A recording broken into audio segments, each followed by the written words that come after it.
যখন প্রথম প্রথম রিলেশন শুরু হয় তখন দেখবেন এতটা কেয়ারিং করা হয় ঠিক এইভাবে।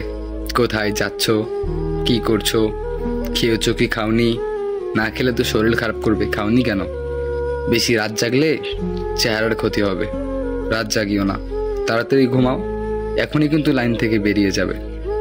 আর হ্যাঁ, আমি কিন্তু বারবার এসে চেক করবো তুমি লাইনে আসো কি না, তাড়াতাড়ি বেরিয়ে যাও লাইন থেকে। হ্যাঁ, আর সকালবেলা উঠে কিন্তু প্রথমেই আমাকে SMS করবে, ওকে? সিগারেট খাওয়া যাবে না, বাইরে বেশি আড্ডা দেওয়া যাবে না কিন্তু। আমার কথা শুনবে তো, সারা জীবন কিন্তু এইভাবেই শুনতে হবে। আরও কত কি কিন্তু যখন একটু পুরাতন হয়ে গেল, যখন একটু আস্তে আস্তে মানে দিন বাড়তে লাগলো, যখন সময় বাড়তে লাগলো, তখন আর খোঁজই পাওয়া যায় না।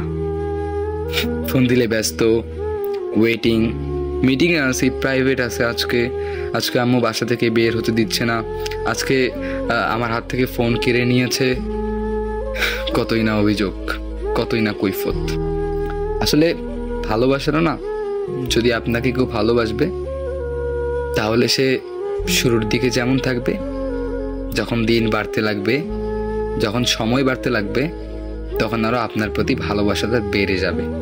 তখন সে এরকম কোনো অজুহাত দেখাবে না, বলবে না এখন ব্যস্ত আছি, বলবে না আজকে এই ঝামেলা, আজকে ওই ঝামেলা, না, সমস্যা হতেই পারে, সেই জন্য প্রতিনিয়ত না। যখন দেখবেন এরকম আস্তে আস্তে গুরুত্ব কমে যাচ্ছে, তখন আপনি নিজে থেকেই ওখান থেকে সরে যান, এটা আপনার জন্য অনেক ভালো হবে। আর যদি আপনি নিজে থেকেই না সরে যান, তাহলে সেই মানুষটা আপনাকে নিজে থেকেই সরিয়ে দিবে, ফলে আপনি কষ্ট পাবেন।